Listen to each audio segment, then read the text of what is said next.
জয় শ্রীকৃষ্ণ, জয় রাধে, জয় গোবিন্দ। আগামীকাল 11 সেপ্টেম্বর রাধা অষ্টমী। যারা যারা জন্ম অষ্টমী পালন করেছেন তাদের রাধা অষ্টমী পালন করা অবশ্য কর্তব্য, কারণ শ্রী রাধা ছিলেন ভগবান শ্রীকৃষ্ণের অন্তরঙ্গা শক্তি। তার শক্তির দ্বারাই শ্রীকৃষ্ণ এই জগৎ পরিপালন করেছেন। তাই শ্রী রাধাকে সবসময় ভক্তি সহকারে পূজা করলে ভগবান শ্রীকৃষ্ণ তাতেই তার ভক্তের ওপর খুশি হয়ে যান এবং তাকে তার আশীর্বাদ প্রদর্শন করেন। তাই জন্মাষ্টমী করলেও রাধাষ্টমী করা অবশ্য কর্তব্য।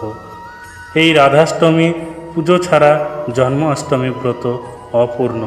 মনস্কামনা পূর্তির জন্য রাধা অষ্টমীর দিনে এই সব কাজ করুন, তাহলে আপনার মনস্কামনা অবশ্যই পূর্ণ হইবে। তো চলুন জেনে নেওয়া যাক কি কি বিষয় আমাদের করতে হবে। প্রতি বছর ভাদ্রপদ মাসের শুক্লপক্ষের অষ্টমী তিথিতে রাধা অষ্টমীর উৎসব পালিত হয়। এবছর রাধা অষ্টমীর উৎসব পালিত হবে 11 সেপ্টেম্বর 2024 খ্রিস্টাব্দে। রাধা অষ্টমীর দিনটিকে রাধারানীর জন্মদিবস হিসাবে পালন করা হয় বলে বিশ্বাস করা হয়।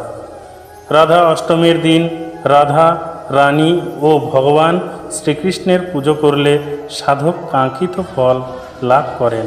সেই সঙ্গে এই দিনে কিছু বিশেষ ব্যবস্থা করলে সাধক কাঙ্ক্ষিত বর পান।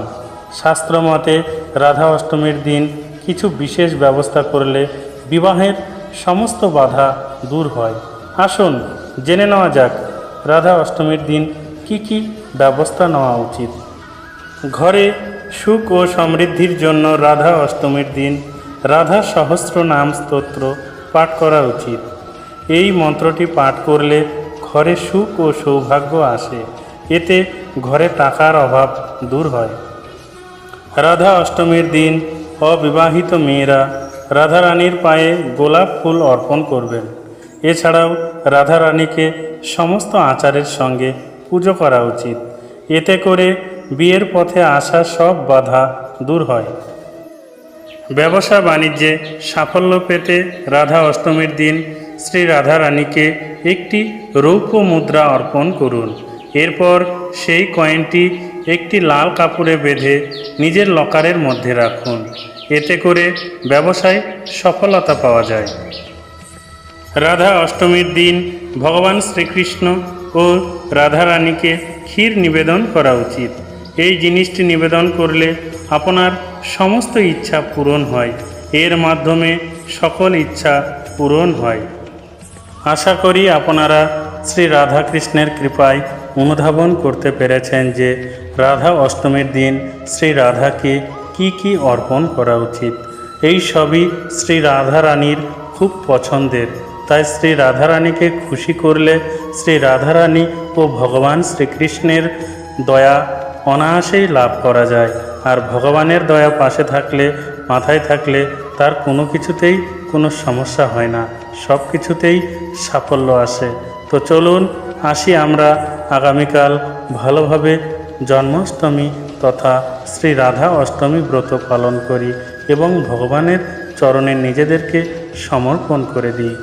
বলে না, রাখে হরি মারে কে, মারে হরি রাখে কে। তাই আমাদের হরি হলেন ভগবান শ্রীকৃষ্ণ ও শ্রী রাধা। তো সবাই ভালো থাকবেন, সুখে থাকবেন, শান্তিতে থাকবেন। ঈশ্বর আপনার মঙ্গল করুন। জয় শ্রীকৃষ্ণ, জয় রাধে, জয় গোবিন্দ, জয় গোপাল, জয় বৃন্দাবন, জয় মথুরা।